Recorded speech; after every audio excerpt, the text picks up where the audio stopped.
comme vous pouvez le voir ici, nous collectons l'email en obligatoire, le prénom, le nom et le téléphone en optionnel. Donc si vous voulez changer ces paramètres-là, vous allez les trouver ici dans l'onglet Données, et vous allez pouvoir choisir les libellés et ceux que vous collectez.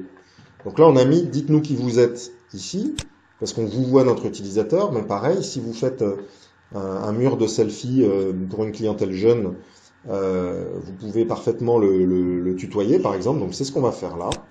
On va mettre « Dis-nous qui tu es ». Et là, vous pouvez aussi changer les libellés. Donc on va mettre ton email, ton prénom,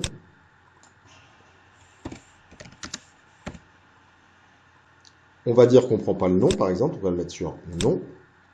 Et le téléphone, par contre, on va le mettre obligatoire parce qu'on aimerait bien, par exemple, faire sonner un numéro de téléphone. Donc on va mettre oui obligatoire. On va appeler ça pour mobile. Alors vous voyez que vous avez aussi ici téléphone et mobile. Dans le cadre de collecte de données B2B, vous pourriez très bien demander la ligne directe et le téléphone portable d'une personne, d'un client, d'un prospect. Mais là, si le champ n'est pas utilisé, en fait, il sera tout simplement masqué. Donc vous pouvez mettre ton mobile ici.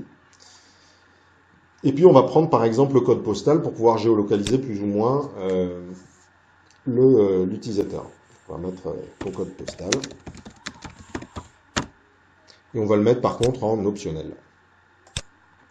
Vous voyez qu'ici il y a le petit bouton Facebook Connect. Donc c'est ce que nous retrouvons ici et ce qui permet de pré-remplir le formulaire. On va demander aussi la géolocalisation, par exemple. Alors à quel endroit est la personne qui vous envoie la photo. Donc on va mettre localise-toi.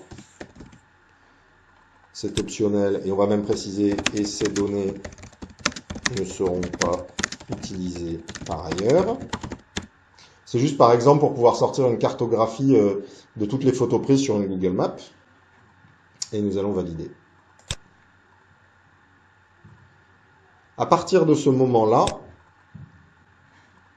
l'interface est complète et elle est tout à fait prête à être utilisée. Vous voyez que vous avez ici, dis-nous qui tu es, ton email, ton prénom, ton mobile, ton code postal.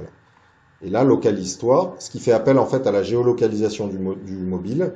Donc en général, ça demande une confirmation, autorisez-vous la géolocalisation, mais ça marche très bien. Autoriser. Et au moment où en fait l'interface dit merci, ça veut dire que là nous avons dans un champ caché, entre guillemets, la latitude et la longitude au mètre près du mobile utilisé.